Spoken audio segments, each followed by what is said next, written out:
নমস্কার, কল্পতরু পেজে আপনাদের সকলকে স্বাগত জানাই। আজকে আমরা যে বিষয়টি আলোচনা করব সেটি হলো নির্জলা একাদশী মাহাত্ম্য।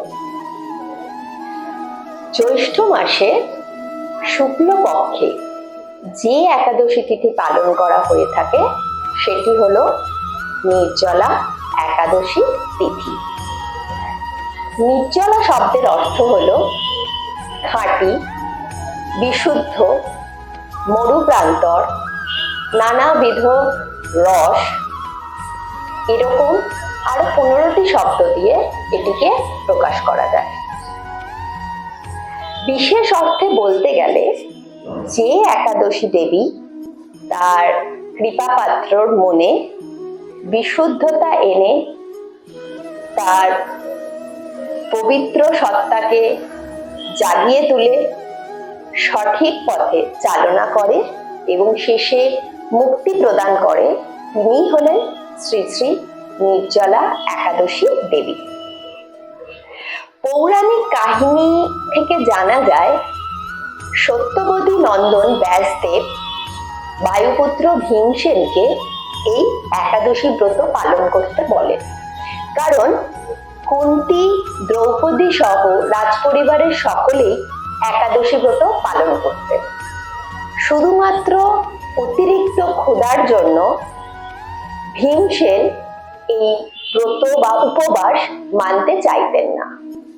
তিনি বলতেন তার পেটে বৃক্ষ নামে অগ্নি সর্বদা প্রজ্বলিত হচ্ছে, ফলে তিনি না খেয়ে থাকতে পারবেন না।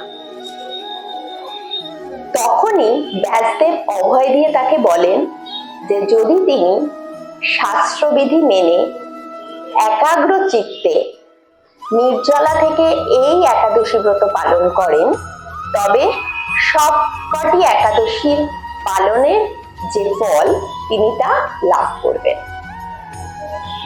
শ্রীকৃষ্ণ পাণ্ডবদের বলেন, এই একাদশী ব্রত শাস্ত্রবিধি মেনে পালন করলে নারায়ণকে তুষ্ট করা যায় এবং শেষে বৈকুণ্ঠ লাভ করা যায়। বর্তমানে আমরা অনেকেই কিছু না কিছু উপবাস করি বা হয়তো একাদশীও করি, বা হয়তো ভাবি যে সবকটা একাদশী আমাদের পক্ষে মনে রাখা সম্ভব নয়, আমরা কি করে করব।